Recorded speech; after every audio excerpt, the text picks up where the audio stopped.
তারপর গাইস দেখলে, সেটার কথাই বলছি, আমিও দেখলাম। কিন্তু আমি যে রোস্টার নই যে আমি দুটো কথা বলবো। আমার ইনস্টাগ্রাম মেসেজে বেশ 4-5 জন মেসেজ করেছে, দেব শুভশ্রীকে নিয়ে কোনো কথা বলো। এবার আমি ভাবছি যে আমি কি কথা বলবো। ফার্স্ট অফ অল, দেব শুভশ্রী মানেই আমাদের ছোটোবেলায় স্কুল থেকে ফিরে আসা আর স্কুলে যাওয়া, তার আগে সঙ্গীত বাংলা খুলে সমস্ত গানগুলো শোনা।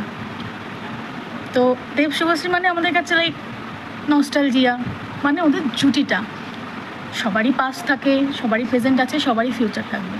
তো দেব শুভশ্রী জুটি হিসেবে অসাধারণ।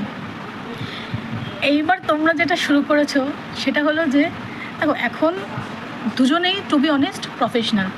তাদেরকে যদি কিছু বলতে হয়, তাদেরকে যদি কোনো আখ্যা দিতে হয়, দে আর ভেরি প্রফেশনালিস্ট। সো তারা তাদের প্রফেশনটাকে মেনটেন করছে, আর তাদের যারা পার্টনার্স আছে তারা তাদেরকে প্রচণ্ড বিলিভ করে, বিকজ তাদের পার্টনাররাও প্রফেশনালিস্ট আর কি।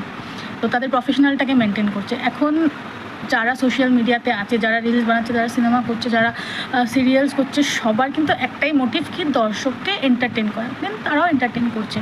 এবার সব কিছু ভুলে গিয়ে বন্ধু থাকাটাই আমি মনে করি বেটার, কারণ একই প্রফেশনে যেহেতু সবাই আছে, তো সেটা তারাই করেছে। কিন্তু এটা নিয়ে ইন্সপায়ার হওয়ার কিছুই নেই, কারণ একটা ইম্প্যাক্ট তো অবশ্যই সবার মাইন্ডে পড়েছে, আমার মাইন্ডেও পড়েছে।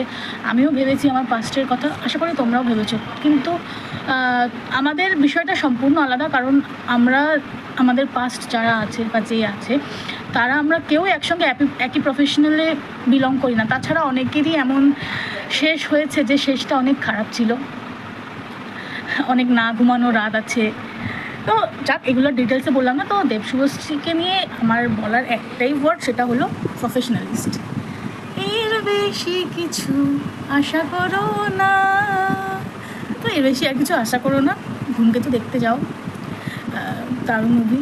তো আমিও অলরেডি পাস নিয়ে নিয়েছি, তো তোমরাও নাও, যাও দেখো, সবাই মিলে থিয়েটারে যাও। আফটার বাংলা মুভি ইন্ডাস্ট্রিটা, টলিউড ইন্ডাস্ট্রিটা কোথাও না কোথাও হারিয়ে যাচ্ছিলো। তো আমার মনে হয় আবার বিগিনিংস হলো এদের দুজনের হাত ধরে। তো চলো, বেস্ট অফ লাক, টাটা।